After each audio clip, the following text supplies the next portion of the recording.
My name is Jeffrey Nusatelli. I'm a former military police officer with 16 years of active duty service in the U.S. Air Force. I'm here today because the American people have both the right and the responsibility to know the truth about unidentified aerial phenomenon. That truth remains hidden, classified and silenced by fear, retaliation, stigma, and confusion. Today, we are here to help break that silence. Between 2003 and 2005, 5 UAP incidents occurred at Vandenberg Air Force Base, home to the National Missile Defense Project, a top national security priority. At the time, we were conducting launches deemed by the National Reconnaissance Office as the most important in 25 years. These were historic launches. These facilities were vital, and they were repeatedly visited by UAP. Each incident was witnessed by multiple personnel, documented, investigated, and reported up the chain of command. We sent information up, but we got no guidance down on how to handle these events. I personally witnessed one of these events and investigated others as they occurred. 6 other service members have provided me with the information that I will share with you today. The incursions began on October 14, 2003, when Boeing contractors reported a massive glowing red square silently hovering over 2 missile defense sites. After several minutes, it drifted further east onto the base and vanished over the hills. This event, now known as the Vandenberg Red Square, was referenced by Representative Luna at the first hearing on this topic. Official Air Force records of this event are in possession by Aero and the FBI. Later that night, while I was on duty, security guards at a critical launch site reported a bright, fast-moving object over the ocean. I responded to the incident. Chaos ensued over the radio as the object approached rapidly. I heard my friends screaming, "It's coming right at us, it's coming right for us, and now it's right here." Moments later, I heard them say that it had shot off and was gone. When I arrived on scene, I talked to 5 shaken witnesses who described a massive triangular craft larger than a football field that hovered silently for about 45 seconds over their entry control point before shooting away at impossible speed. About a week later, another patrol reported a light over the ocean, behaving erratically. Believing it might be an unannounced aircraft, they declared an emergency, and an armed response force responded. Before the forces could arrive, the object descended and either landed or hovered on our flight line and then took off again at impossible speed. The witnesses to this event were threatened and intimidated afterward. They were told to keep quiet and think about what they were reporting. After that, things did get quiet until about 2005, when another patrol reported a massive triangular craft larger than a C-130 silently floating over the installation. He watched it for a few minutes. It traveled west and disappeared into the night. And then I had my own encounter, again in 2005.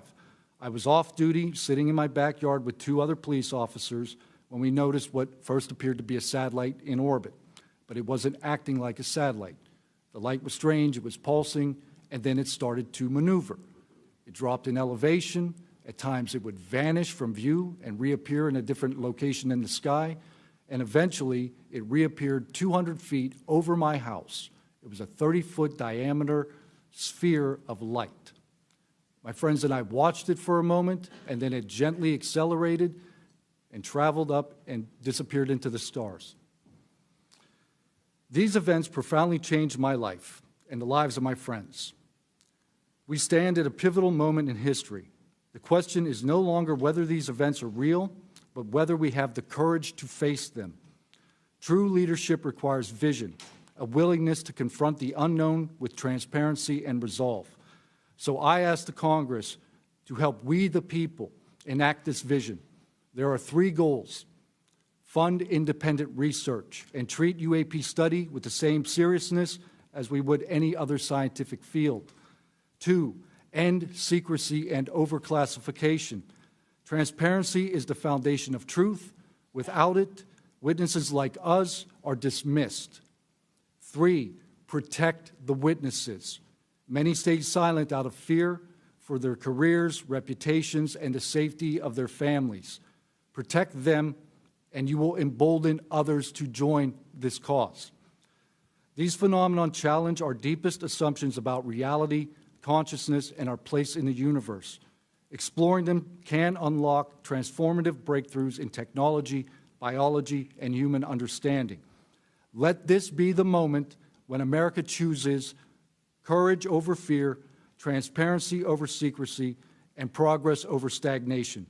Let's show the world that our nation leads not only through strength, but through fearless pursuit of the truth. Thank you. My name is Alexandro Wiggins. I'm an active duty U.S. Navy Operations Specialist, Senior Chief Petty Officer, father of 3, and dedicated American testifying today in my personal capacity. The views I share are my own, and I do not represent the official positions of the Department of the Navy or any subordinate organization. On the evening of February 15th, 2023, at approximately 19:15 PST, in the Whiskey 291 warning area off the coast of Southern California, I was serving on board USS Jackson. During that period, I moved between the Interior Communications Center, ICC-1, and the bridge wing, correlating the sensor picture with visual observations, part of my routine responsibilities for surface and air picture management.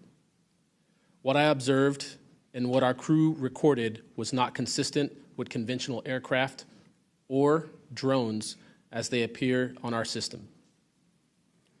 A self-luminous tic-tac shaped object emerged from the ocean before linking up with 3 other similar objects. The 4 then disappeared simultaneously with a high synchronized near instantaneous acceleration.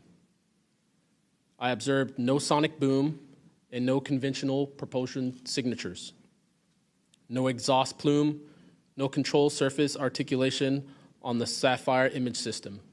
Shortly after the synchronized departure, radar tracks dropped. These observations were multi-sensor and recorded inside of ICC-1 with time location overlay visible in our source frames that have been made public by journalists. From my experience operating in this region over many years and consistent with our public characterized encounters, unidentified objects reoccur in United States operation areas off Southern California.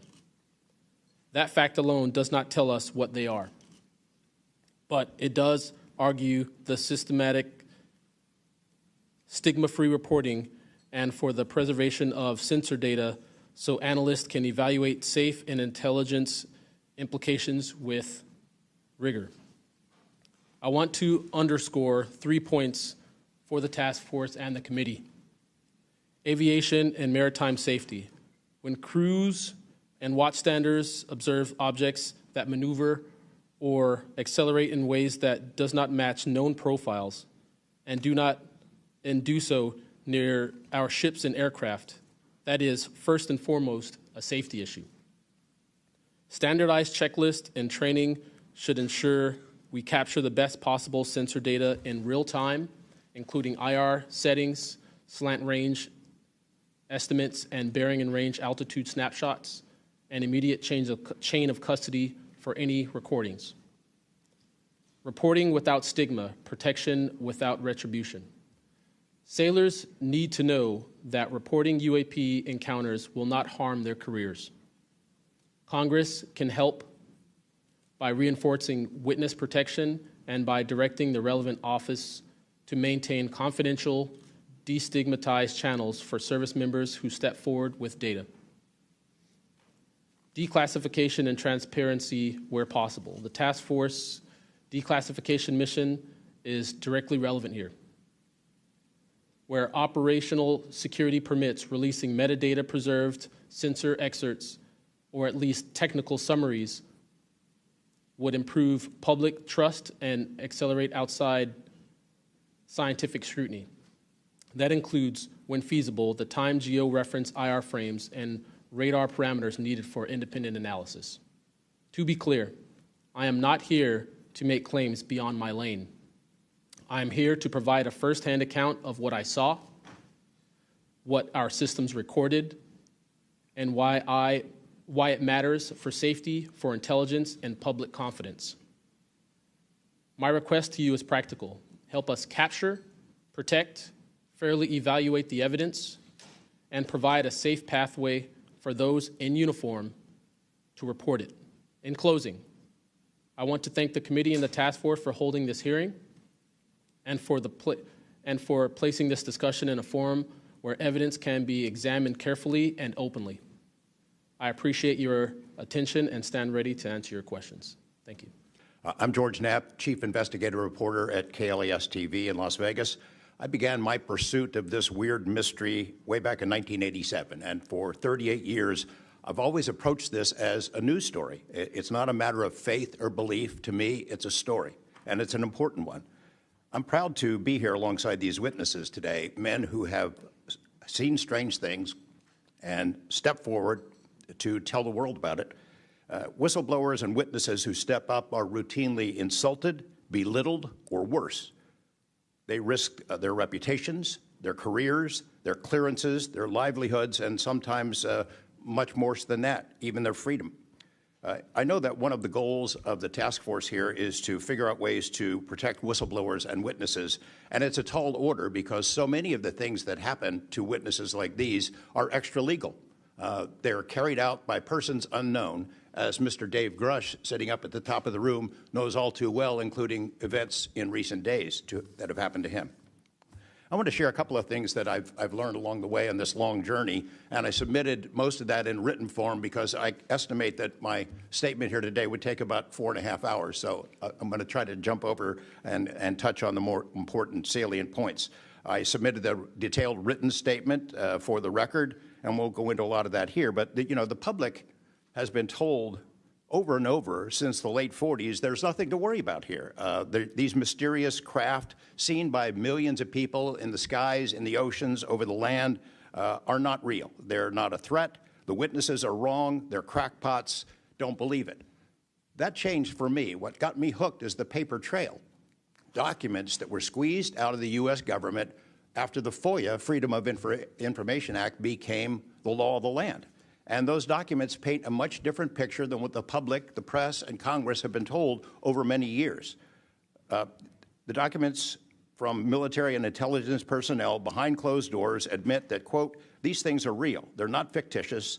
They can fly in formation. They're evasive, and they outperform any aircraft known to exist, including ours. The public, of course, as I said, has been told something much different. Back in 1989, I reported about a guy named Bob Lazar, who claimed that he worked at a facility dubbed S4 out in the Nevada desert, very near to Area 51. He said he was part of a reverse engineering program.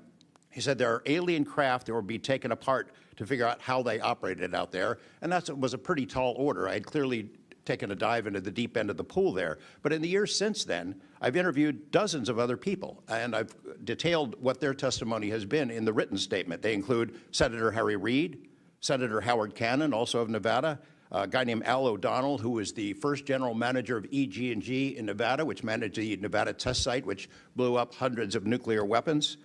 There's a guy named Dr. James Lakatsky, who was a career scientist with the Defense Intelligence Agency, who was the guy who initiated a program called AWSAP, Advanced Aerospace Weapons Systems Application Program, which is, as far as we know, the largest acknowledged UFO program ever funded by the U.S. government, which put together an amazing pile of information that members of this committee and the world, most of which have never seen. The DIA still hasn't released 95% of what was prepared by that program at a cost of millions and millions of dollars. The one name I do want to bring up in this session, though, is Robert Bigelow. So looking into the idea of crash retrievals and reverse engineering, while AWSAP, that program, was active, the DIA's contractor, Robert Bigelow of Las Vegas, made a bold attempt to acquire physical proof of UFO crashes. It's been widely reported and suspected that Lockheed Martin is one of the contractors, the defense contractors, that has held this stuff, stored it away in secrecy, and tried to figure out how it works. I have confirmed on the record that Robert Bigelow and a trusted colleague from OSAP met with and negotiated with senior executives at Lockheed Martin and hammered out a deal wherein Bigelow's company, Bass, would receive a quantity of unusual material that had been stashed away and protected at a facility in California. That material was not made here. I want to move on now to the Russia files, because that was going to be sort of the central impetus of what I was going to talk to you about today. Back in the early 90s, I got into Russia, met with a number of their defense officials, Ministry of Defense and others, who confirmed for me that Russia had been doing the same thing that the United States had been doing, that is, secretly studying UFOs while publicly saying something completely different. The documents and interviews that I obtained and have now shared with this task force show that the USSR launched what is almost certainly the largest UFO UAP investigation in the world. The first phase of that was an order was sent out to the entire USSR military empire that every unit, you see anything strange in the sky, a craft, an orb, something unusual, you had to gather all the evidence, collect testimony from the witnesses, look for physical evidence, and all of that information went into one program at the Ministry of Defense. Thousands and thousands of these reports came in. A lot of them were first routed to the KGB, but then back to another program that came after this collection effort called Thread 3. And Thread 3 was an analysis program. We have provided to the committee the documents of what they were trying to do, and essentially they were trying to build their own UFOs. They were using the information from their observations and studies to try to figure out that technology. The guy who was in charge of that program, Colonel Boris Sokolov, told me that their goal was to basically develop technology that would be superior to anything we had, based on what they learned from UFOs. Mr. Knapp, just in the name of time, Sure. To my understanding, did you have anything you wanted to submit for Congress to see in this committee? I have submitted those documents. Would you like to play any videos? Do you have a video that you would like to play? I don't think it's for me to play. No, that was for Alexander. Yeah, Alexander's video. Okay. You could play it. He could narrate it. Okay. We can, in the name of showing that video to everyone on the task force, we'd like to play that video at this time. Sure.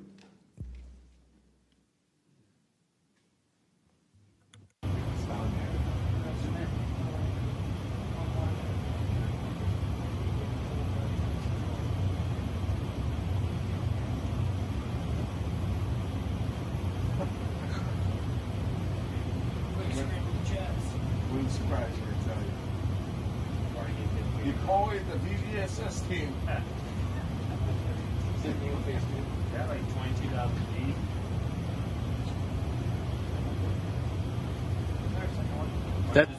That took off earlier.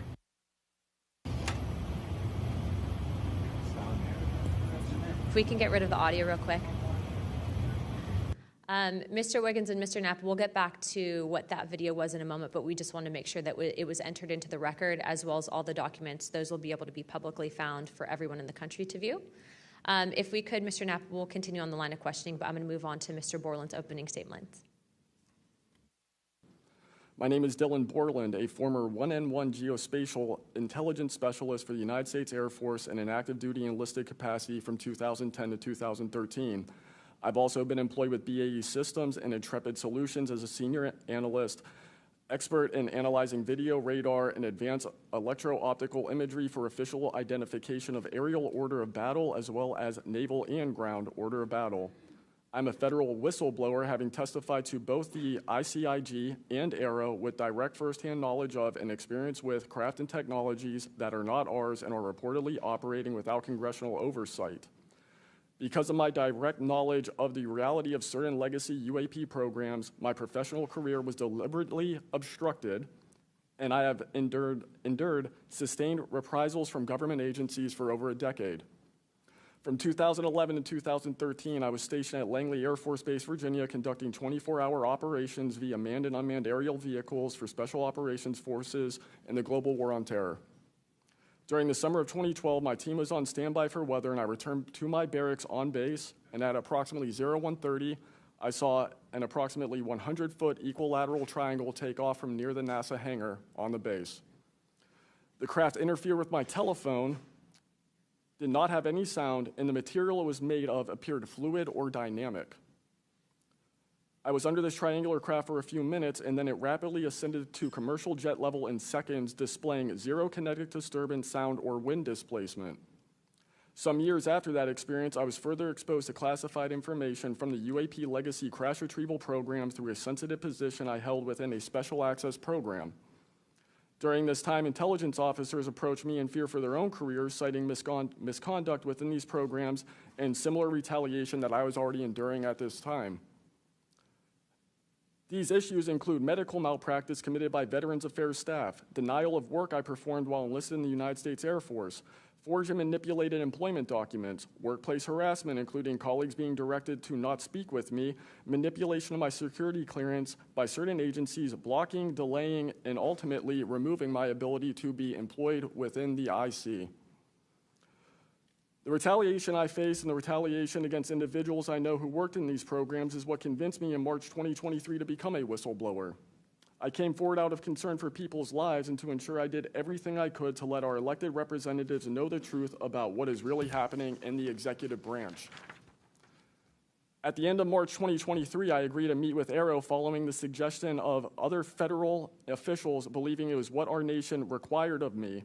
I had reservations with AARO due to assessments they were reporting publicly at the time as a misrepresentation of the truth. Because of these concerns, I did not share sources and methods information in order to protect current and former federal personnel who had firsthand exposure to technologies of unknown origin.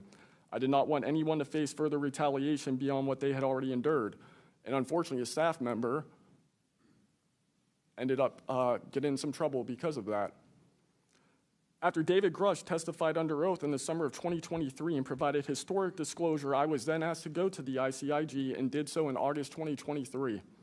It was very clear early on during my intake interview, which was video recorded under oath, that the objective was to solely assess how much I know and not move forward with an investigation with new information I provided them. The aftermath of that IG complaint still troubles me to this day.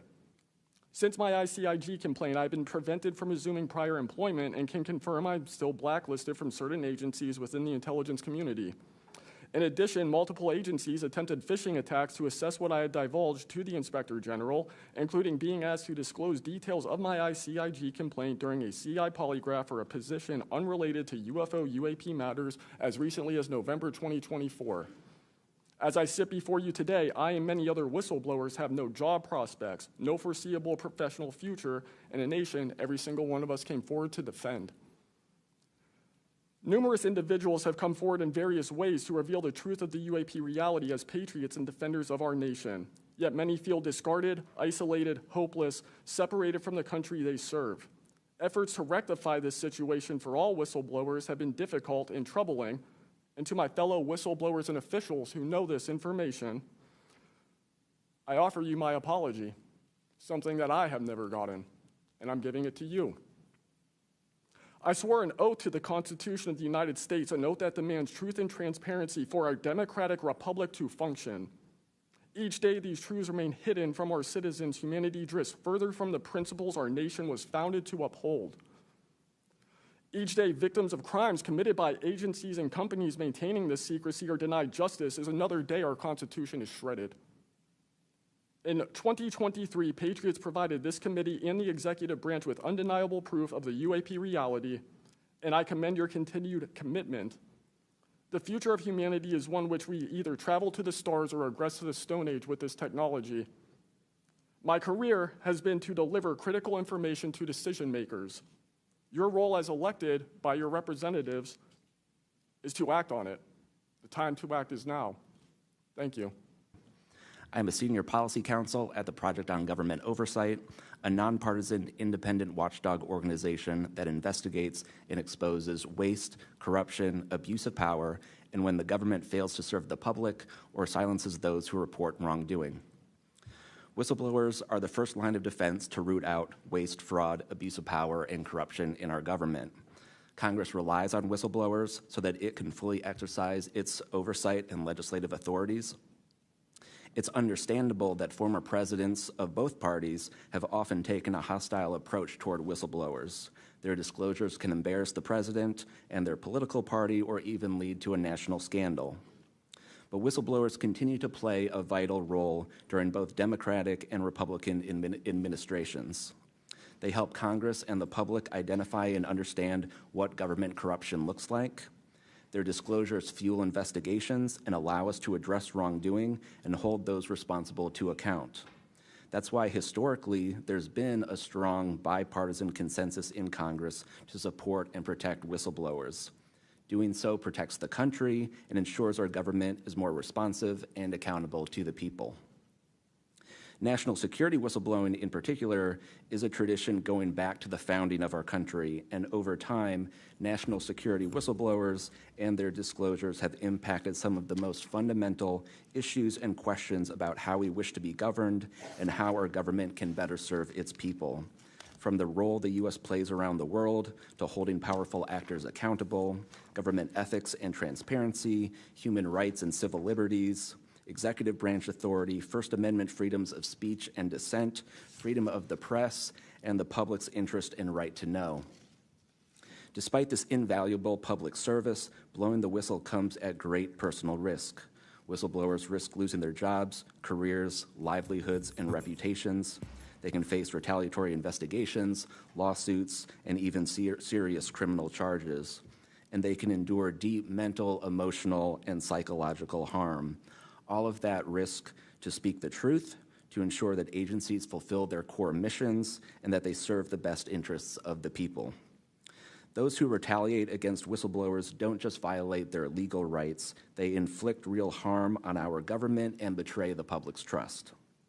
Targeting whistleblowers instead of the corruption they expose wastes agency resources and further allows that corruption to continue unaddressed. It can instill a chilling effect across an agency, fostering a climate of fear and distrust, quieting dissent and free speech, and deterring potential whistleblowers from coming forward in the future. Whistleblowers are often some of the most dedicated and principled public servants we have because of their willingness to put themselves on the line to do what's right. And Congress has historically supported them, again, on a bipartisan basis, but unfortunately, whistleblowing has increasingly become more politicized, with support for whistleblowers often hinging on which party is in power and which party is politically inconvenienced by the misconduct being exposed. But to be clear, targeting whistleblowers individually risks undermining whistleblowing, period. Pogo advises members of Congress on both sides of the aisle to focus on the evidence, not the individual. We will always need whistleblowers to achieve the government that best serves its people, because when people of conscience, integrity, and good character refuse to speak up out of fear, complacency, or self-preservation, and leave corruption to fester behind closed doors, that is probably the most dangerous risk of all. If we are serious about increasing government transparency and restoring the public's trust, we need public servants committed to the truth. Whistleblowers need safe and effective channels to make lawful disclosures. They need stronger protections against retaliation, and when they do face retaliation, they need a fair shot to be made whole. Congress has made strides to pass whistleblower legislation, and these laws need to be updated and expanded so that whistleblowers truly receive the protections they need, retaliators are held accountable, and we can achieve the type of government the people deserve. We strongly urge Congress to continue its historic tradition of championing the rights and protections of all whistleblowers. Thank you again for the opportunity to testify here this morning. Pogo is committed to working with you and the Oversight Committee to address these critical issues. I look forward to any questions. Mr. Borland, in your testimony, you described witnessing large triangular craft while stationed at Langley Air Force Base in 2012. Can you explain what you observed in terms of size, behavior, and why you're confident it was not conventional technology? Great question, ma'am. So on the base, I lived in the barracks. There was a little smoke pit outside. I was there on the telephone and looking across to the flight line, and I see a white light pop up and stop about 100 feet in the air. I thought it was a weather balloon. I've seen tests from there before, weeknight, normal thing, not surprising. I actually finished my cigarette, and I began walking up towards the flight line. There is a track, and because I was on 3 months of night work, I would walk the track at night when we were weathered down. And as I began walking towards the light, towards the flight line and the track, the light then flies across the base, across the flight line, and as it flies to me, a triangle manifests around the light. I can't tell you if it's active camouflage. I can't tell you if it appeared around the light, but I can tell you that it was a white light, and then it was a triangle. It stopped about 100 feet in front of me and approximately 100 feet above me. My telephone got extremely hot, completely froze, dead. I remember how thick it was. It was between 1 to 2 stories thick, equilateral triangle. I could never see the top of it, and the edges were 90 degrees. There were 4 lights in total, 1 light on each corner, and a larger light in the center, 2 to 3 times the size of the corner lights. But what was really odd was the outside. The best way to describe it is like looking at a James Webb telescope picture where you have the colors and then the black background. So the craft itself was this black metallic flake paint, but on top of the craft was this gold, lava, plasma, some type of fluid going over and around the craft. I'm under this for about 2 to 3 minutes, and then the center light flashes 2 to 3 times, no sound, immediately shoots up to commercial jet level minimum, in my opinion, and I immediately feel static electricity all over my body, and then I smell the smell of after a thunderstorm or lightning storm, that really strong summer thunderstorm smell. Gets up to flight level. I'm trying to get my phone reset, and I can only see the center light at this point. If I didn't actually see it take off, I would have thought it was a star. And then it hovers up there, and it begins to slowly move due east out over the Atlantic Ocean. I finally got my phone reset. The entire thing was about, from the time I saw the light pop up near the hangar until it took off out over the ocean, was about 15 minutes. And following up to that question, after you disclose this information to the intelligence community, Inspector General, you're subject to phishing attempts and job blacklisting. How widespread do you think this is across the intelligence community for those who raise concerns regarding UAP programs? It's a difficult question to answer. I think prior to David Grush and people beginning this process of bringing people into awareness of the reality of these programs and certain things people have witnessed, probably extremely widespread. I think today there's still an issue, but because people are able to come before you and people are speaking out, I think it has been somewhat less. I would hope, though, that people would, because if this goes back into closed doors, this is going to get really ugly. What type of behavior have you witnessed from former Aero Director Sean Kilpatrick as well as his staff in relate to this information you provided to them? Did they ever try to classify this information as non-human technology? Good question. The problem with this is that I know what I experienced firsthand, and I know other things. I think the staff at Aero that I met with in March of 2023, I think they were good people doing the job they were told to do. I did not meet with Kirkpatrick. He was either not present or did not want to meet me that day. However, they did classify information about the reality of this subject, and it was very concerning because in my Aero MFR, they had actually referenced a former staff member that was the one who told me to go there, and they probably shouldn't have done that. And real quick before my time is up, and we might go to second round of questioning just so you're all aware, how important, given everything that you've seen and experienced, is the UAP Disclosure Act of 2025 in restoring both public accountability and trust? I think very important. I would hope, though, that the 7-year window could be shrunk, my opinion, but very important. The truth needs to be known. Mr. Wiggins, I want to talk to you. I find your background and testimony compelling. When you first saw what you were looking at, what were your first thoughts? My first thoughts were, I think everything that I was told and taught as a kid and as growing adult no longer was applicable. If I'm able to see something that I thought defies gravity in such a way, then what else could be possible? That was my first thought. So did you think what you were looking at was a weapons program that you were unaware of, or did you think what you were looking at was obviously some extraterrestrial piece of technology?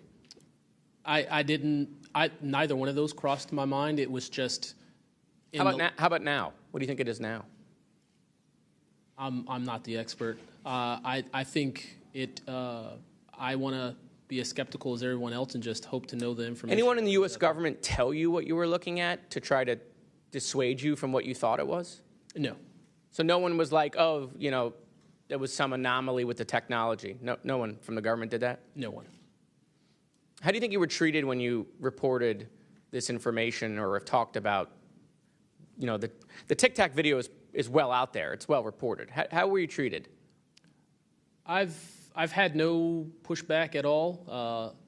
I haven't had anyone reach out to me or try to, dissuade me in either direction, militarily speaking. So I was treated fair, and I appreciate the Navy itself with assisting me with coming here to being able to testify. That's good. So what do you think the American people should take away from watching your video, right? Because when we watch it, obviously, right, we've never seen anything like that. It defies what we know to be technologically possible. What are we supposed to think? Someone's lying about something. Someone's hiding something, right? That's not normal what you looked at. I think what the American people should think when seeing that video, along with others before me, is that there is something out there, and we should know as the people what it is. Right, and so let's eliminate possibilities. So they didn't come to you and say there was a technological error with what you were looking at. So we put that aside, right? They didn't say it was broken. So we look at that and we see something. So it's either a weapons program being reverse engineered by our governments or other governments, or it's nobody's government, and it's not from here. Those are it. You agree with that assessment? I agree. One or the other. What do you and your friends think about it today? You all have talked about it. Yeah. I mean, so what do you think about your experience as a collective group? That'll be my last question, Madam Chairwoman. I mean, we've been talking about this for 20 years. We don't know what we saw. What we saw changed our lives and the way we think about everything. It was incredibly profound. The object I saw, I don't even know if it was an object. It was a light. It was an orb. It didn't look like a craft, but it did look solid. And that's what we talk about. We noticed the object, and this was a pattern across all the encounters. Someone would see a light. They would pay attention to the light. And then the object responds. It performs for you. And then they come down and they investigate you. So it's almost like they're curious. So that's the thing we primarily talk about. Why did it come after we noticed it? Maybe it noticed us after we noticed it. I only have 1 minute left, so Mr. Knapp, we are definitely going to watch every documentary. You guys have you and Jeremy have done a terrific job. I usually have more questions than I have answers. I think we all do, and you guys are doing a terrific job to bring information to the public. Do you think that any of this is a psyop by the U.S. government?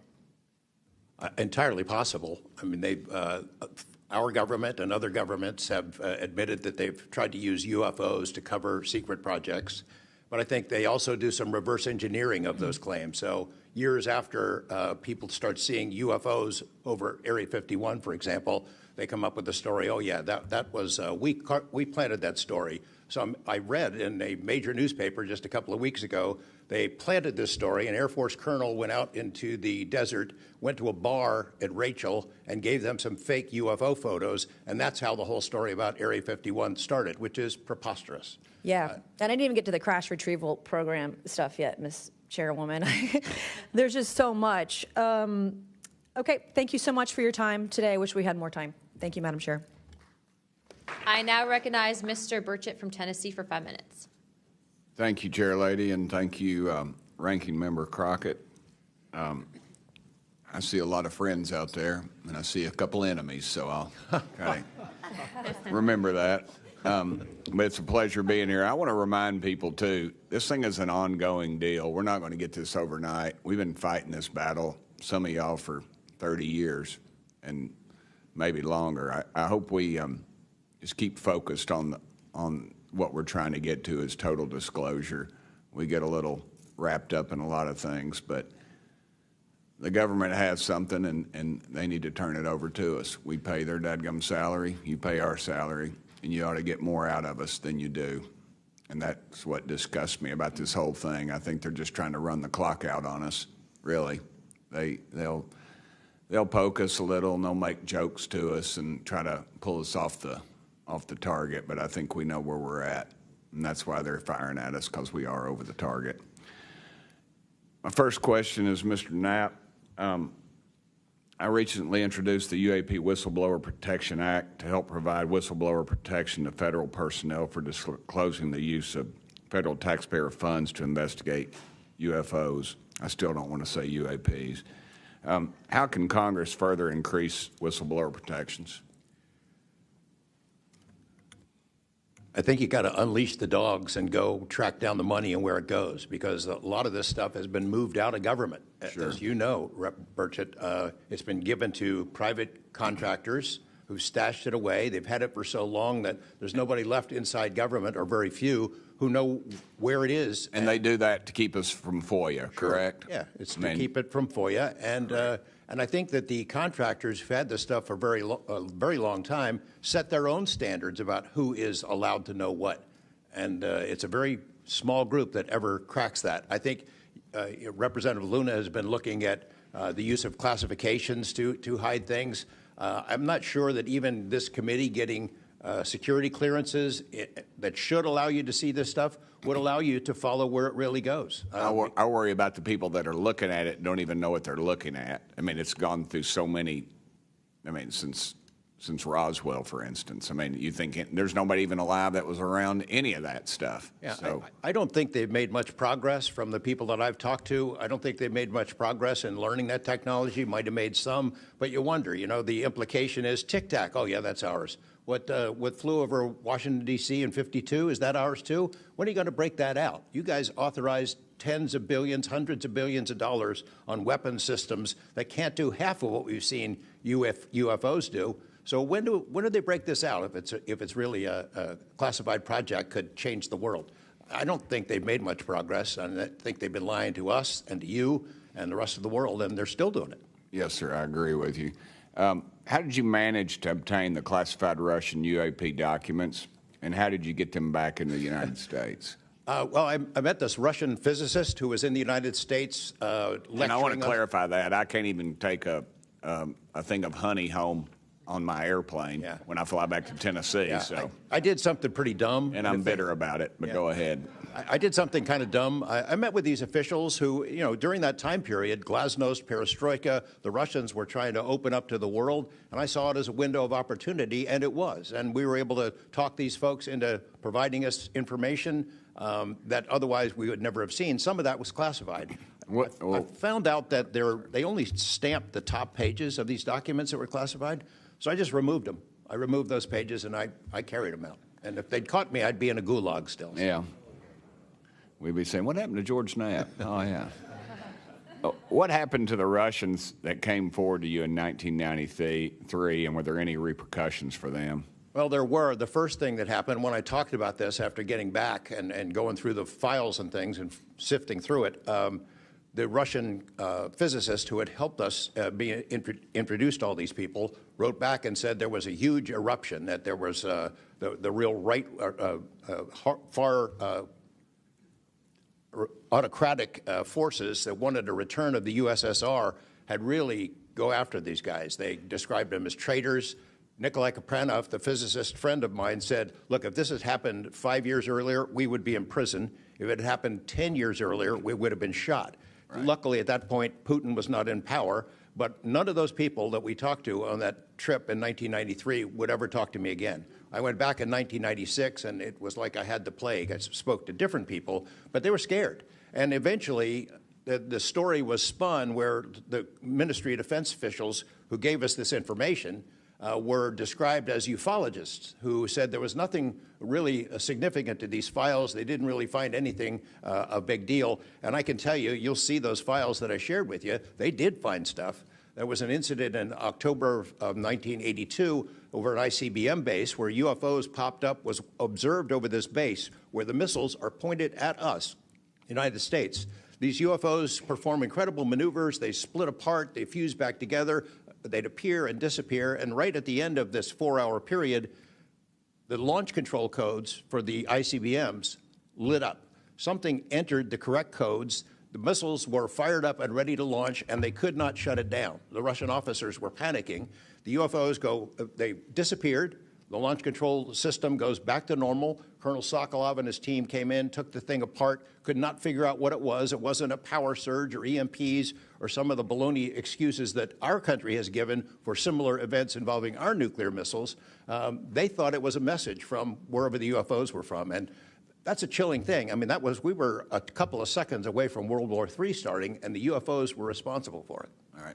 Chief Wiggins, based on your training and operational experience, could the behavior that you witnessed, a transmedium object vanishing without a sound, be explained by any known technology that we possess or other governments possess? It cannot. No. And has any government agency debriefed you or any of your shipmates regarding the EOIR and radar confirmed UAP encounter aboard USS Jackson? No one has, no, ma'am. What was that encounter like when you brought that up? If you want to briefly summarize that, when you brought that to their attention and then you were not provided any follow-up, who was told and how did you feel when there was no contact back to you? As far as the actual incident happening, yes, or sir. the reporting level? Yes, Chief. It was within the event happening. My duties are to report to the tactical action officer on watch while we're standing watch. So tactical action officer was there. I made my report. I've not had any discussion outside of that day. There's been no communication to me or requests from me within inside of the military.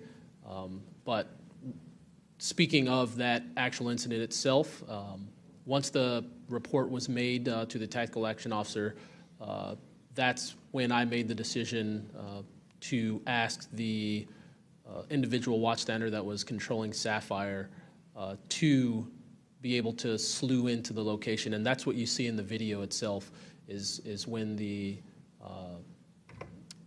watchstander is slewing in and kind of showing us what we're looking at. But outside of that, that's as far as the reporting went that I know of. Thank you, Chief. Just for the sake of time, Mr. Nusatelli, has RO, the Air Force, or the FBI ever followed up with you personally about the Red Square event?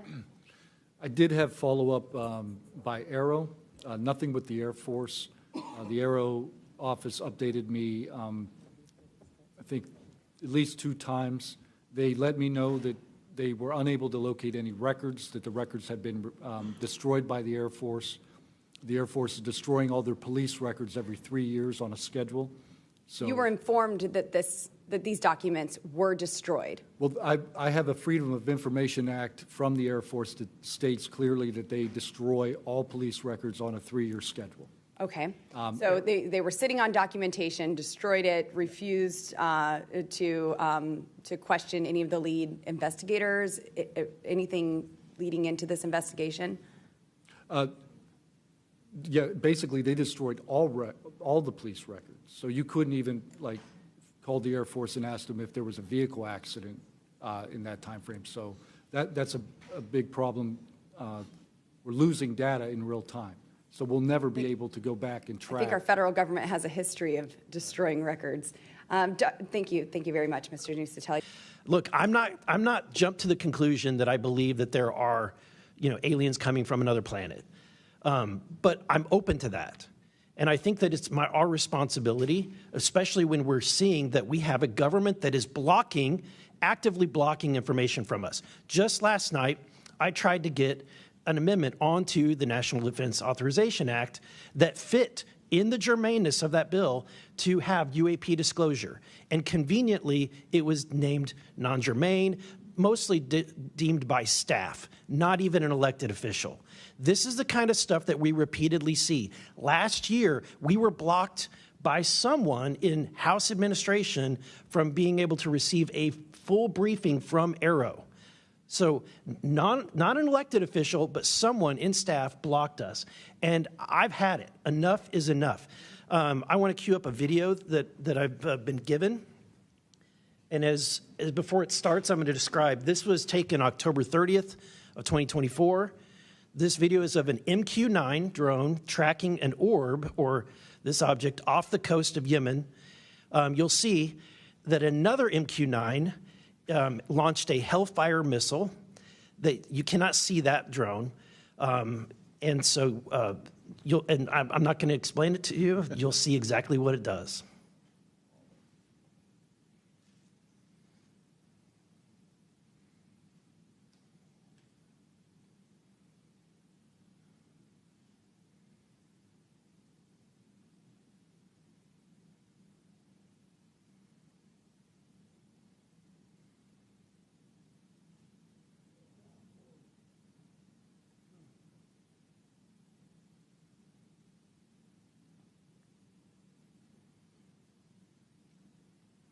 This is when it zoomed out, so you can still see it traveling.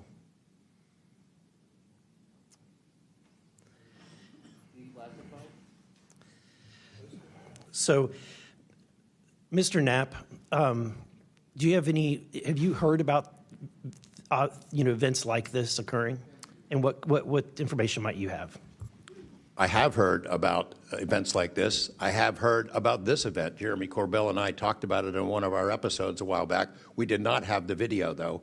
There are servers where there's a whole bank of these kind of videos that Congress has not been allowed to see, that the public hasn't been allowed to see. Occasionally, some of that stuff gets out in the wild, and it comes our way. It should be going to you. The public should be seeing this stuff. And why you're not allowed to, I don't know. But that's a Hellfire missile smacking into that UFO and just bounced right off. And it kept going. It kept going, and it looks like the debris was taken with it. Yeah, what the hell is that? What again, flies like that? Again, I'm not going to speculate what it is, but the question is, why are we being blocked from this information consistently? And you had you reported James Lakatsky came to you with government possession of NHI craft and how they ultimately gained entry. Can you testify to the veracity of that claim? Dr. Lakatsky is an honorable man who served most of his career with the DIA, a very trusted, high-level rocket scientist and intelligence analyst who inspired the OSAP program, as I said earlier. And in full disclosure, I've co-written 2 books with him. He dropped this on myself and our other co-author out of the blue. And it took 14 months for us to get DOPSR approval for him to release 2 sentences on that. He said this craft, we had managed to get inside of it. It had no wings, no rotor, no tail. It had no fuel tanks. They didn't know how it flew or how it was operated. It clearly looked like it was aerodynamic, but he would not go further. He's a by-the-book guy, and until he gets clearance to say more about that, I don't think we're going to hear much more. But it's not ours. It wasn't ours. We didn't make it. We didn't know who made it and how it was built and how it operated. We've got at least one, and I don't know. I think that's enough confirmation that we do have recovered discs and material. Mr. Knapp, I've watched many of your videos on Joe Rogan and other places. One of the big questions, I think, for many of us is why do you believe that the federal government refuses to be transparent about this issue? I think there's probably multiple reasons. At the start, when these things first started invading our skies in large numbers, we were scared. It was right after World War II, and we didn't know what they were, and they didn't want to panic the public, and that was probably a good call. Over time, I think the lying sort of became institutionalized, Flights over Washington, D.C. in 1952, they're seen, they're captured on radar, jets are chased after these objects, and then we get an explanation it was a temperature inversion. And those kind of lies have been told for a long time. What was told to me by an investigator from Congress, a guy named Richard D'Amato, who was sent after this story by Robert Byrd and Harry Reid, he came out to Nevada, tried to get into Area 51, did get in there, looked around, talked to people, trying to get to the bottom of it. He believed that this program, reverse engineering, et cetera, was had been moved inside these corporations. And he said, when this comes out, people are going to go to prison. And he meant people who were basically misusing legitimate national security funds, tens of billions of dollars, in order to keep this cover-up going. I also believe there's a legitimate reason for the cover-up in that there is undeniable connection of national security involved in this technology. If we are racing for it to master that technology against the Russians and the Chinese, which is what I have been told by Senator Reid and many others, then it is a race that's critical to our survival. There could be a form of disclosure, I think. Yes, it's real. It's from somewhere else, without revealing all the details that would allow someone else to have an advantage in the race for this technology. Thank you. My first question is to Mr. Knapp. Mr. Knapp, how do we know that the files that you obtained from the former Soviet government are not BS and just given to you as a disinformation campaign against the U.S. government? Yeah, it's a good question. So I shared some of them with the Senate Intelligence Committee when I first got back because that was requested by the Russians, who shared some of that information with me. Secondly, I gave all of that material to the DIA through BASS, the OSAP program. Sorry for the acronyms. Can you name names real quick? Sorry. At BASS or OSAP? Who did you give them to directly? I gave them to Robert Bigelow and to Jim Lukatsky. And they hired a whole team to go through them and retranslate them and analyze it, and they created a structure of how the UFO programs in the USSR and Russia were put together. They said they were real. The other person who said they were real is David Grush. And then finally, Mr. Borland, when you engaged with Arrow in 2023, you noted that their public statements did not match the reality that you and others had witnessed. In your assessment, what were the key limitations of Arrow? You know, I would put it to you this way. The statement Arrow has made is scientific evidence of extraterrestrials. Scientific evidence requires a scientific control. Extraterrestrial is an entity on another planet.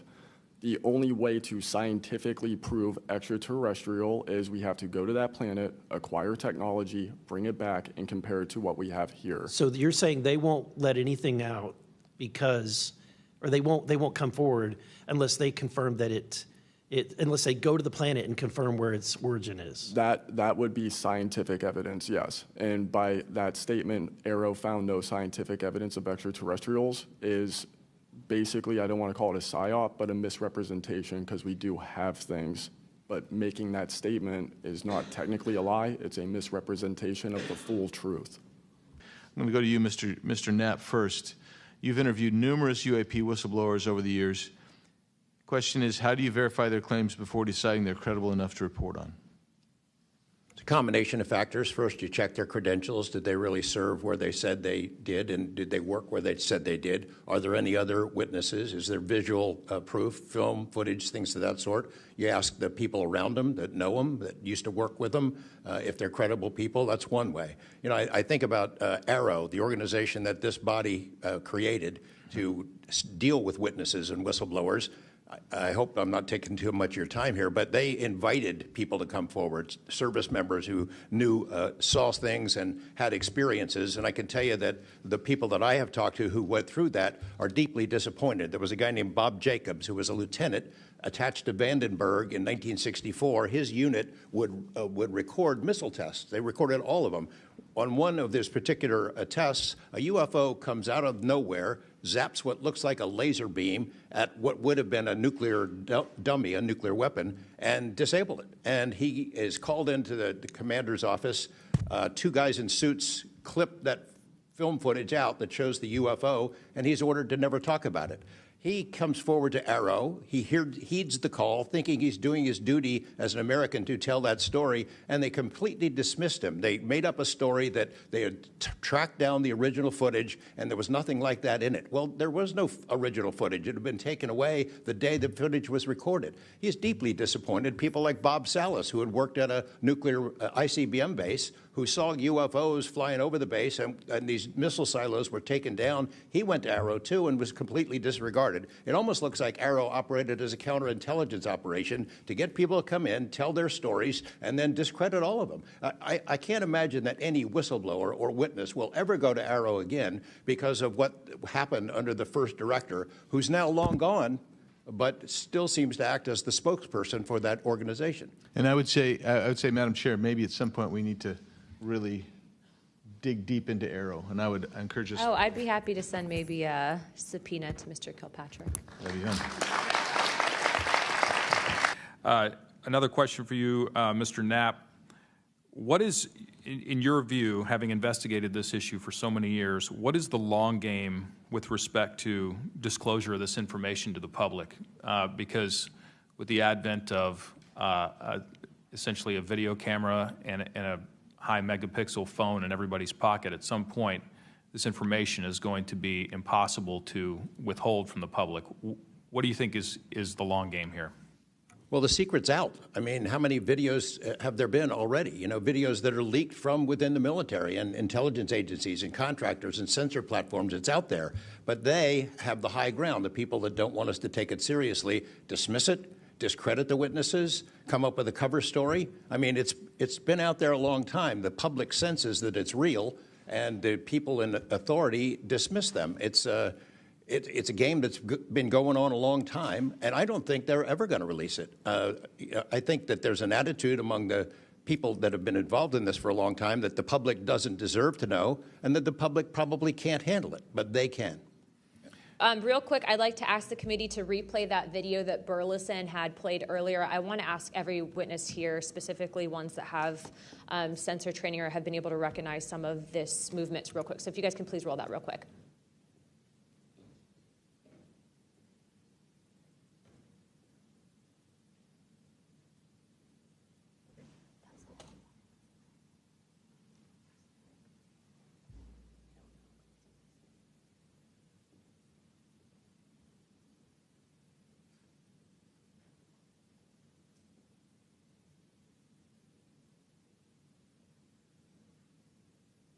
Okay, while this is still rolling, Mr. Nusatelli, real quick yes or no answers. Are you aware of anything in the government, United States government arsenal that can split a Hellfire missile like this?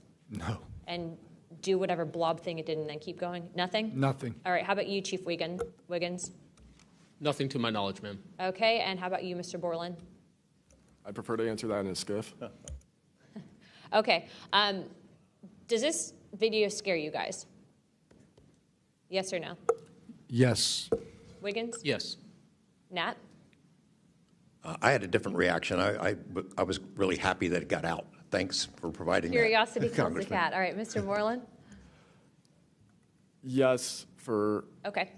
All right, that is the end of my questioning. Chief, I was on a ship for a little bit.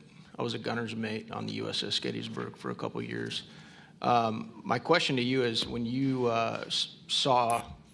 had your encounter and you saw it on the screen, you were in the CIC, is that correct? That's correct. On an LCS ship, the CIC is on the bridge, so it's called ICC-1, but yes, same. Did a bunch of the other folks in the CIC come and check out what you were looking at? Yes, we all did. The tactical action officer, myself, the RCO, and two others that were on watch. We were all in the same space, so we were all looking at the Sapphire screen all at the same time. Because in the other couple instances with the witnesses, you guys just saw it by yourself. Is that correct? Mr. Borland, you saw it by yourself? For me, yes, sir. Mr. Nusatelli, you saw this by yourself? No, there were multiple witnesses in every case at Vandenberg. Okay. How long did that encounter take place, Chief? So the encounter itself, from the time I recognized on my radar to the time after the video ends, was probably about 5 to 7 minutes. What speed was the object moving at? When I first witnessed off the port bridge wing the object moving out of the water, what I thought was originally just a light on the water, something on the horizon, and surfacing and going into the air, I then knew it was an air contact. But as an air controller myself, I started thinking and going through kind of like my checklist in my mind. Could it be a helo? But it's not blinking lights. So I then realized this is something I've never seen before. So the speed itself, just going from the horizon to about maybe 3,000 to 4,000 feet in the air, was very slow. slowly rising, and then it sped up. I'm not an expert at knowing specific speeds of aircraft just by visual eye, but I would say probably 1-2 Mach instantly into the rest of the formation. I didn't notice visually with my own eyes the other 3 objects until I went back to my radar and also utilized Sapphire to see that, in fact, there were 4 total.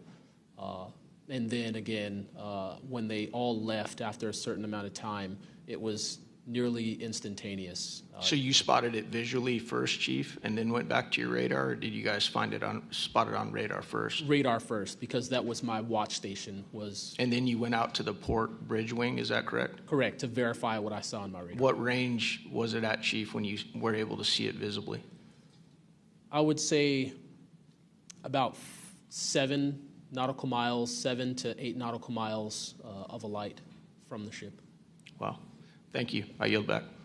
Chief Wiggins, you said that it emerged from the ocean. Is that right? Yes, sir. And before it did, it was glowing. It was a glowing object under the water. That part I couldn't tell because it was nighttime at 1915 approximately, and it was also at a distance. So it's very hard to tell the difference between something on the horizon and something surfacing from the water. My personal thoughts after seeing what I saw is that it did in fact come from the water, but I don't have visual evidence showing exactly, that it did in fact come from the water. But I had to go through my process of elimination and try to figure out, was this a ship on the horizon just showing its lights at night? But to see it surface, then it made me question, okay, where did this come from? If it's flying and it's not a drone or anything like that, where was its origin? Where did it start? Mr. Knapp, in your testimony and in this document, you detail an event that happened in Russia where their nuclear missiles were activated, and we were close to a World War III at that time, which is startling to hear. It's also good to know that as we have investigated the JFK files as well, that we're learning that there was a document that was sent between Russia. There was an agreement between Russia and the United States that if they were to see some unidentified objects over sensitive sites, that they would report it to each other. Are you familiar with that document? Yes, I'm also familiar with the rhetoric, public rhetoric between President Reagan and Gorbachev at the time, too, that they traded statements about, wouldn't it be something if we were threatened by something from way outside, how we might work together. I know for sure that they had conversations about it, and I know we did reach an agreement to try to lessen the possibility that us detecting a UFO or group of UFOs would not be mistaken for a bunch of Russian missiles. There were exchanges of that sort that went back and forth. Yeah, and I can imagine this is, to me, the validity of this document is underscored by the fact that Russia would not want this to be known. They absolutely would not want to know, the public to know, or the United States to know, that there was a vulnerability in their missile systems. Would you agree? Absolutely. And, and we had many similar incidents at our nuclear weapons facilities here that have all been sort of swept under the rug. But it's pretty scary when you take down 10 missile silos during tense times and you don't have a better explanation for it than it was a special test of security mechanisms or using EMPs, which is a preposterous explanation. At this point, I think it's clear from the hearing that there's advanced technologies that are taking place in our airspace. The question is, and I posed it in one of the previous hearings, is it ours, is it theirs, or is it otherworldly? There may not be a silver bullet at the moment, but when you look back through the hearing and the evidence that's been presented, if you're going to point the American people to one piece of evidence to start their journey on this topic, what would you suggest, sir? One piece of evidence, I would start with this hearing, in the first hearing. There is no evidence. But is there a specific, exactly, but is there a specific evidence or footage or document that you think lends extreme credibility to what we're discussing today? I would say this new video we're seeing today is exceptional evidence that we're dealing with something. With the kinetic? Yes. Mr. Wiggins? Sir, I'd have to say that if just the average person here in America looked at absolutely everything that has come across television, the internet, etc., you can't tell yourself that 100% of what's being recorded is fake or false. You have to, at some point, understand that there's something else out there. Well, I mean, and you bring an interesting point. You know, in the law enforcement community, anytime you're conducting an investigation, you're always looking at the totality of the circumstances. You're looking at all the evidence and how they piece together. And so that would be my, advice to the American people, that this is a journey that is just beginning from a congressional perspective, but you have decades of data, some of it not real, much of it is, but thanks to Chairwoman Luna, we're now presenting this to the American people. And I think this latest video from Mr. Burleson is something that should get everyone pause. When you see the 3 orbs that drop, was that in a defensive posture, or was that in an offensive posture? And what capabilities did those orbs have that we, quite frankly, may not have? Mr. Knapp? As I mentioned at the beginning of my remarks, what hooked me on the story was the paper trail, these documents that shouldn't exist. We've been told for decades, over and over, there's nothing to it. It's not a threat. You can go about your business. And then when FOIA becomes the law of the land, thousands of pages to the contrary leak out. There's a memo by General Nathan Twining in 1947 when the country was being overflown by dozens of UFOs, hundreds of UFOs, in which he said, look, this is not visionary or fictitious. It's real. These things are craft. They're not ours. They outperform anything we've got. I mean, if you follow the paper trail of documents that they wrote before the military got wise and realized that FOIA really exists and changed their tune and not put things in writing, it spells it out pretty clearly. I'll go refer back to Russia. One incident I did not mention to Representative Burleson is Colonel Sokolov in that Ministry of Defense program said there were 40 incidents where Russian warplanes were sent to intercept UFOs. And they were ordered to fire on them. And for the most part, the UFOs would zip away. 3 of the pilots, though, did fire at these things. Those 3 planes stalled out, crashed. 2 of those pilots died. And after that, the Russians changed the standing order. If you see a UFO, leave them alone. No country in the world wants to say and admit that these objects are flying around in our airspace and there's nothing we can do about it. I mean, who wants to say that? The U.S. certainly doesn't. The Russians didn't either. And I've got to be almost out of time, but Mr. Berlin, then you, sir, real quickly. Yeah, to be honest with you, I think Bob Lazar, and not for the reasons that most would talk about, mainly because Bob Lazar was immediately discredited. They said he never worked where he worked. They said he never did what he did. But yet Bob Lazar showed up with a bunch of friends and a video camera and was filming these test flights in the middle of the desert. So clearly he knew something.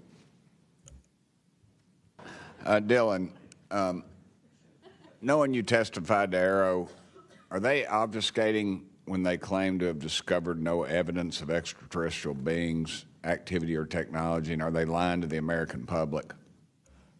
As I said before, it's a manipulation of the public perception. The statement, scientific evidence of extraterrestrials, is a true statement. It is not the truth about what is happening and what we have. Any of y'all like to comment on that further? Mr. Knapp? You're getting edgy. It's splitting hairs. No proof that they're extraterrestrials. What would that proof look like? A piece of kryptonite? What would it be? I mean, we could be talking about different forms of non-human intelligence. I think the dominant paradigm is that they come from outer space, somewhere else, and they have some way that they can cross those vast distances that we can't even imagine doing. But not necessarily. That's not necessarily the answer. So asking for proof of extraterrestrials might not be the answer at all. It's splitting hairs. We don't know where they're from. I don't know anyone who knows the answer for sure. They call them aliens just as a placekeeper kind of a word, but no one in all these programs who've studied this stuff for years, people with much bigger brains than mine, knows the answer for sure. I've talked to Navy folks that some of the deep sea areas, they think there might be something there, that they're here, and I don't know when they got here. Another point that needs to be made is every time, we say we're going to back engineer or whatever you want to call it, these craft, I always say, like, it'd be like if you took a I ride motorcycles, but if you took like an Indian or a Harley to the people that came over here on the Mayflower, you know, they'd see a bright, shiny object. They might polish it. You know, they might get it started. I doubt they could. They couldn't work on it. They couldn't put fuel. They wouldn't be able to have the capability of putting fuel in it. I just think that's, you know, we're scratching at something that we don't have any knowledge of, and that's why it's just taken so dadgum long. But they do know, the first one that cracks that code, it's over. I mean, it's energy, it's power, it's everything. And I worry too that in the wrong hands that they do that, they keep it from the rest of us because they're so invested in whatever energy sources we have here that their billionaire buddies are going to profit, and they can't retool because they know once it's out on the internet, it's over. And so I think there's a lot of things going after it, and I think that's why the move to discredit folks is so rapid too. I think, you know, they point to them and they put the dogs on them, and it disgusts me. There's a price to be paid for that too. The Russians and Chinese are trying to figure this out as well, but they don't have the same kind of stigma. They tell their best scientists and engineers, get in there and work on it. And they've been doing it for a very long time, might have a head start on us. Here, we don't have our best scientists and engineers working on it because they've been told it's nonsense. The stigma is very real for people like that. I agree. Mr. Nusatelli, when you heard the testimony of Mr. Knapp talking about these missiles were shut down or turned on in Russia, does that remind you, when you hear these stories, it's got to remind you of the event that happened on your base? Absolutely. There are many accounts of incursions of this type taking place. I believe in the 60s we had a similar incursion in New England, and same thing happened. There were these objects coming over the base at low altitude, 200 feet over the base security police, and they were scrambling fighters, and then the objects would just fly off, and that went on for weeks. So the historical record has laid out that there's a pattern, that our installations are visited by these craft. You know, they come in and do whatever they're doing, and then they leave. And we don't know how to respond. We don't know how to protect the installation.